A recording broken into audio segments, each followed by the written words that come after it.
On commence ce tour de la presse sportive en France avec la une journal Le Progrès qui revient sur la victoire de l'Olympique lyonnais sur l'OGC Nice en match amical. Grâce à cette victoire 1-0, le journal local estime que l'OL monte en puissance. C'est Oussem Aouar qui a trouvé la faille sur penalty en tout début de rencontre.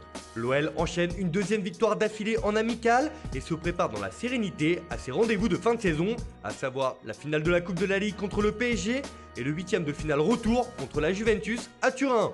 On part en Angleterre où la victoire de Manchester United 5-2 hier face à Bournemouth fait sensation. Mais c'est bien Mason Greenwood qui est à la une du Daily Mail ce matin.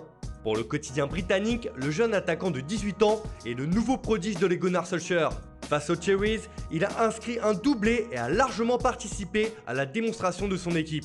On notera également la belle performance des Français Paul Pogba et Anthony Martial, auteurs d'un but sublime.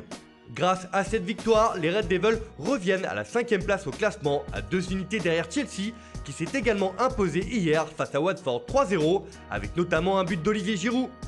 Direction l'Espagne où l'actualité est dense ce matin. On commence avec la une journal sport qui n'y va pas par 4 chemins concernant le FC Barcelone et Quique Sétienne. Pour le journal Pro Barça, la rencontre face à Villarreal ce soir à 22 h à suivre en direct sur notre site est celle de la dernière chance. Les Blaugrana ne peuvent plus échouer s'ils veulent garder un espoir pour le titre de champion et cela ne sera pas facile face à un Villarreal renaissant. Et c'est évidemment l'entraîneur barcelonais Quique Sétienne qui est en première ligne. Ses choix seront scrutés à la loupe, notamment concernant Antoine Griezmann. De son côté, Mundo Deportivo estime que c'est la dernière chance pour le Barça de revenir dans la course au titre, alors que le Real Madrid possède 4 points d'avance en tête du championnat. C'est aussi la dernière chance pour Antoine Griezmann de se montrer dans cette équipe. Un autre match sur le banc ne ferait qu'attiser la crise qui couve depuis des semaines en Catalogne. Alors que le Real joue à 14 h contre l'Athletic Bilbao, à suivre également sur notre site. Pour Marca, il y a un titre sur la table et cette journée de Liga pourrait bien être décisive dans la course au titre. Il y a aussi du mercato à Barcelone avec le serpent de mer Neymar Junior.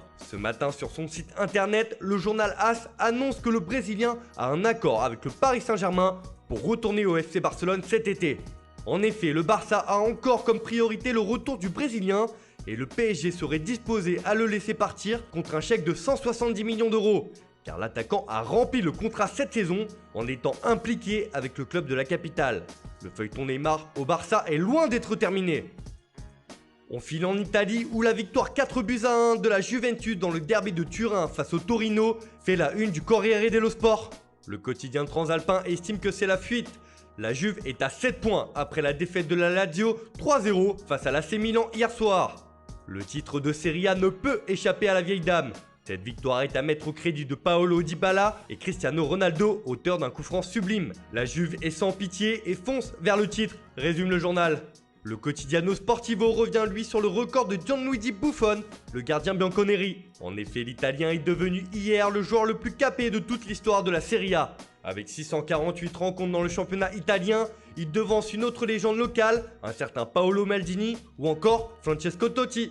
À 42 ans, Buffon régale encore et c'est toute l'Italie qui s'incline. On termine ce tour de la presse en Allemagne où là aussi il y avait un match important.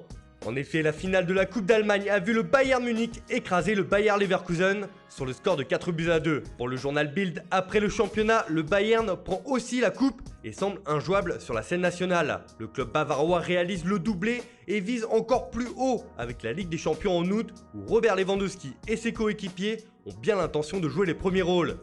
L'Europe est prévenue, le Bayern sera au rendez-vous cette année. Voilà, c'est tout pour aujourd'hui. Merci de votre fidélité. On se retrouve dès demain pour une nouvelle revue de presse.